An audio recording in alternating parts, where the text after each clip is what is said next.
He's a guy that's coming up, trying to prove himself. He's been calling my name for years. If rematch don't, happen, we gonna run it. Gotcha. The reason why I say this fight needs to happen again because both fighters have something to prove. I just saw a tweet from Gervonta Tank Davis saying that he was going to activate the rematch. The Gervonta Davis versus Lamont Roach rematch is reportedly happening. Things got heated in a live interview when Davis snapped at Roach, making it clear he's coming for revenge.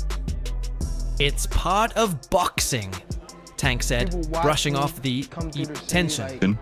If you look at the whole fight, he was never bothering his eyes before you jabbed him. Before I jabbed him. Even that right hand that, that kind of landed, he kind of rolled with it. But after that, you could see him wipe his eye. And then, right after I hit him with the jab, you could see him wipe his other eye. The rematch is a huge opportunity for Lamont Roach to prove he can beat a champion like Tank. Davis and Roach have been vocal about wanting the fight as soon as possible, knowing this is his chance to make history. As of now, the highly anticipated rematch is potentially set for June 21st in Las Vegas, promising an electrifying showdown. Both fighters are ready, and the boxing world is watching closely. So the Tank Davis versus Lamont Roach rematch is being targeted for June 21st in Las Vegas. Now, it's good that they're running it back without wasting any time because Roach absolutely deserves a rematch. I mean, I thought he outboxed Tank the last time around. He came up a division as a gigantic 10-1 underdog, and he was the one on the front foot, landing his jab, the body shots, the combinations, throwing a lot more volume. I had it 7-5 Roach, and the no knockdown in round 9 was the reason it was a draw. If that knockdown was scored, that would have been a decision for Roach. But with all that being said, I do like Tank a lot more in the rematch. I thought he fought way too much on the back foot in the first fight, especially the first few rounds. He would land 1 or 2 punches per round. But as he started becoming the aggressor in the later rounds, he kept landing a lot more left hands and body shots. So Tank just needs to make this a dogfight, get into more exchanges, and that's where he'll land a lot more punches on Roach. When he's sitting on the back foot waiting for a counter, that's where Roach is comfortable and winning most of the rounds. So if Tank can fight the same way he did against Ryan Garcia, rounds 3 to 7, against Mario Barrios in the later rounds, or Frank Martin rounds 4 to 8, if he's the one on the front foot, then I do think he'll stop Roach in the rematch. Lamont Roach has made it clear that Steve Willis cannot be the referee for the rematch due to the controversy surrounding his decisions in the first fight. Many believe that Willis favored Tank Davis by failing to count a crucial moment where Davis took a knee. This has fueled debate among boxing analysts and fans, with some arguing that the fight could have gone in Roach's favor had the correct call been made. Actually, the part with the grease in the eye, that took on a life of its own. That was a headline in the fight. One is, what did you think when he said that initially, just like the grease in the eye? But 2 is like, when you was in the fight, was there any point that you saw that? Like, did you see like him kind of messing with his eye, or did you have any indication that that was something that was bothering him?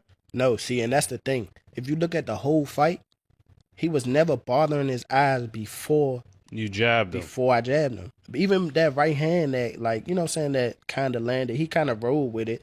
But after that, you could see him wipe his eye. And then, right after I hit him with the jab, you could see him wipe his other eye.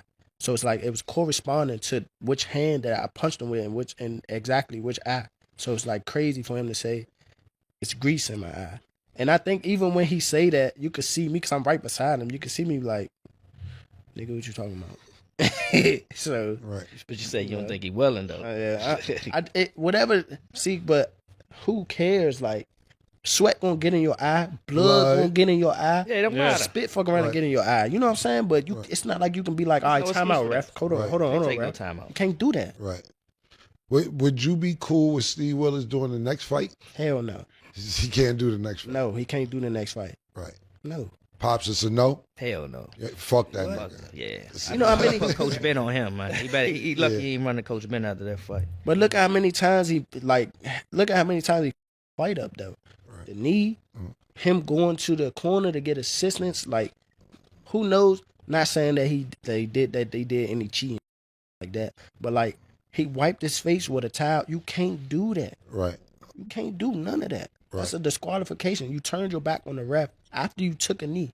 Usually the ref will be like, all right, he don't want to fight no more. Fight's off. One of the biggest controversies in the first bout was the moment when Davis took a knee which was not counted as a knockdown.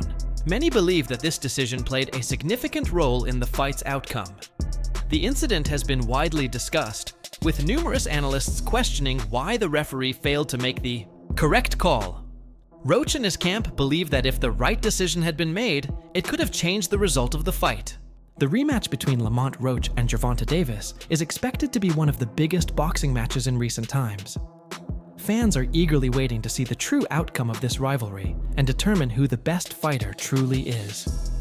Roach has already proven that he can compete with Davis at the highest level, and many believe that he deserves another shot to settle the score once and for all. You got any grease in your hair tonight, Tank? That is it. Lamont, please say that in the second fight. Any questions? You got any grease in your hair tonight, Tank? Like, you got any grease in your hair tonight, Tank? Like, hey, bruh, be on that. Because here's the thing. He never hurt Roach. Roach just waited. And Roach was squared up and turned sideways. And I'm like, oh my God. I didn't think he had that. He was like, I'm like, oh my. And then he just sitting there like, you can't. I know what you're going to do because I've trained with you since we were kids. Tarver beat Roy, but he knew Roy since amateurs. Roy said he never liked fighting sparring partners because they know you so well. I should have listened to Roy. Tank Davis is eager to make the rematch happen as soon as possible, with May being a potential date. Davis understands that his reputation is on the line after the controversial draw against Roach. He wants to prove to the world that he is the better fighter and erase any doubts about his dominance in the ring. A rematch would give him the perfect opportunity to redeem himself. We have to talk about it. We gotta talk about it. We gotta talk about it. So Tank officially came out and says that he wants to put this rematch as early as May. Now, if that were to happen, Lamont Roach gets a second time to prove himself. Now, in my personal opinion, his stock has already risen. He is already notable. The fact that he went toe-to-toe with Tank on a decision that ended in a draw, whether he loses this second fight or not won't even matter.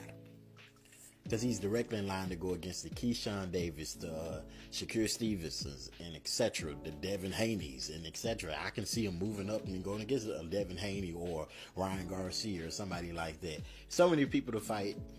Lamont Roach has definitely proven himself. But let's talk about something else. And that is the hairstylist situation. In my humble opinion, I believe she should have been quiet. As a hairstylist, there was nothing for you to say. There was nothing for you to say. No fan in boxing was gonna look at that and be like, I don't want her to braid my hair. No one would have said that. But she hurt herself when she came out and publicly made multiple claims, got all these receipts that no one needed, no one asked for, saying, oh, this had no grease or oil in it. No one cares. No one cares. Nobody even believes it. Sometimes it's best to remain quiet. But you guys let me know in the comments. Should she have remained quiet, or should she have did what she did, which is spoke up? You let me know. Before the fight, many fans and analysts did not realize just how good Lamont Roach was. However, his performance against Davis changed that perception entirely. Roach's ability to go toe-to-toe with one of boxing's most feared punchers has made him a rising star in the sport. Stephen A. Smith, a well-known sports commentator, admitted that he underestimated Lamont Roach. He stated that he expected Davis to secure a knockout victory, but was surprised by Roach's resilience and skill. I expected to see a knockout. I expected to see it come at the hands of Gervonta Tank Davis against a dude that I thought was undersized, that I thought was not on the same level. And my God, was I wrong. So I thought it was apropos that on this particular day, more than a week after Lamont Roach showed up at the Barclays Center in Brooklyn, New York, and let everybody know, yo, I'm no joke either. Y'all don't know who the hell I am. I'm here to reintroduce him to the world. A guy that many believe should be the lightweight champion of the world in the sport of boxing. The one and only Lamont Roach joins me right now. Rematch between Davis and Roach is highly likely, especially since Tank himself has expressed interest in running it back. However, it is uncertain whether this will be Davis's next fight. He has other potential opponents on his list and may choose to face someone else before giving Roach another shot. Nonetheless, fans are pushing for the rematch to happen as soon as possible.